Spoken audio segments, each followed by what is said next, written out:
सास नंबरी, बहू 10 नंबरी। पूरे घर में मालती देवी का हुक्म चलता था। अपनी बड़ी बहू को वो टीवी के रिमोट की तरह कंट्रोल करती थी। चलो, देर हो रही है। 12 बजे से पहले लड़की वालों के यहाँ पहुंचना है। हाँ हाँ, चलती हूँ। मैं तो भगवान से बस ये दुआ कर रही हूँ कि जिस तरह मेरी बड़ी बहू मेरी मुट्ठी में है, उसी तरह मेरी छोटी बहू भी मेरे इशारे पे नाचे। अरे भगवान, भला इस घर में किसकी हिम्मत है जो तुम्हारे खिलाफ जाने की हिमाकत करे। इस तरह मालती देवी अपने छोटे बेटे की भी शादी कर देती हैं। मालती की छोटी बहू फैशन डिजाइनर का कोर्स करके आई थी। उसका सपना था कि शादी के बाद वो अपना खुद का बुटीक खोले। एक दिन, क्या बात है छोटी, तू तो एक से बढ़कर एक डिजाइन बना लेती है। इसमें कौन सी बड़ी बात है दीदी? आप चाहे तो मैं आपको भी सिखा सकती हूँ। हाँ, फिर हम दोनों मिलकर एक बुटीक खोल लेंगे।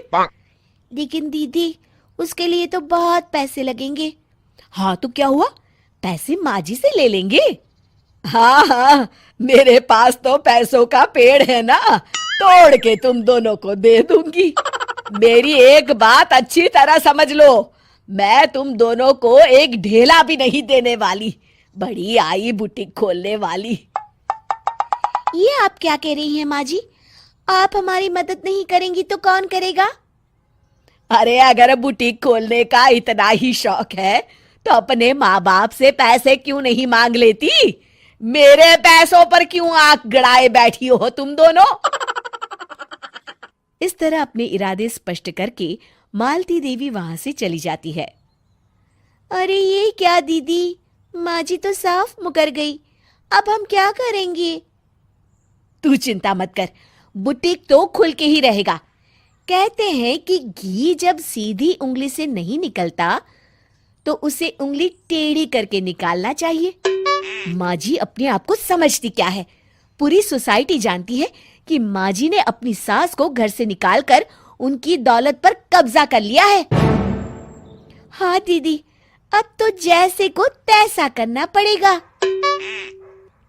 फिर दोनों बहुएं मिलकर एक साजिश रचती हैं। एक दिन, अरे नालायक, जरा ठीक तरह से पैर दबा, बिल्कुल मजा नहीं आ रहा। खाने पीने में तो कोई कसर नहीं छोड़ती। तभी वहां बड़ी बहू हाथ में एक फॉर्म लेकर आती है। माँ जी, आपके लिए एक खुशखबरी है। सरकार सभी बुजुर्गों को हर महीने 10,000 रुपये पेंशन देने वाली है। अरे ये क्या कह रही है तू? क्या सच में मुझे हर महीने घर बैठे 10,000 रुपये मिलेंगे?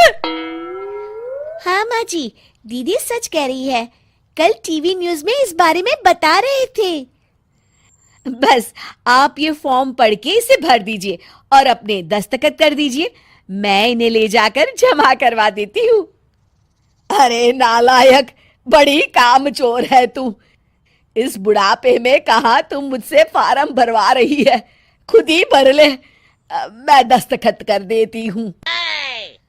ठीक है माँ जी।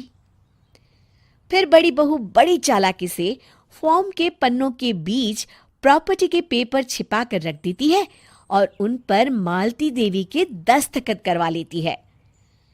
कुछ दिनों के बाद मालती देवी अपने पति के साथ 2 दिनों के लिए अपने एक रिश्तेदार के यहाँ जाती है। दूसरी तरफ दोनों बहुएं पूरे घर पर अपना कब्जा कर लेती हैं। मालती देवी जब अपने रिश्तेदार के यहाँ से लौटती हैं, तब अपने कमरे में ताला लगा देख आग बबूला हो जाती है।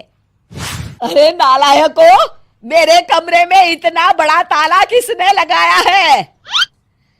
माँ जी, ये कमरा तो मैंने अपने बेटे रोहन को दे दिया है और आज से आप बाहर कोने में जो छोटा कमरा बना है ना, वहां रहेंगी। अच्छा, मैं उस सड़ेले कमरे में रहूंगी है?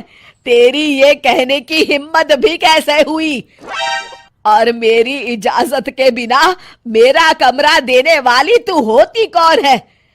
लगता है तू भूल गई, इस घर की मालकिन मैं हूं। तभी वहां छोटी बहू आती है। अरे माँ जी, आप इस घर की मालकिन नहीं है। अब इस घर की नई मालकिन हम दोनों बहुएं हैं।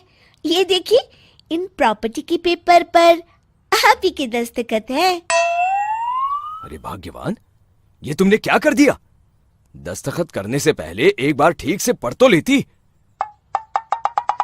अरे लेकिन मेरी बहुएं मेरे साथ ऐसा कैसे कर सकती है? अरे तो इसमें कौन सी अचरज की बात है? तुमने भी तो अपनी सास को घर से बाहर निकाल दिया था।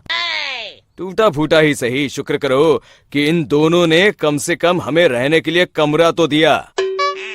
तुमने तो अपनी सास को वो भी नहीं दिया था। आज समझ में आया, जैसी करनी वैसी भरनी।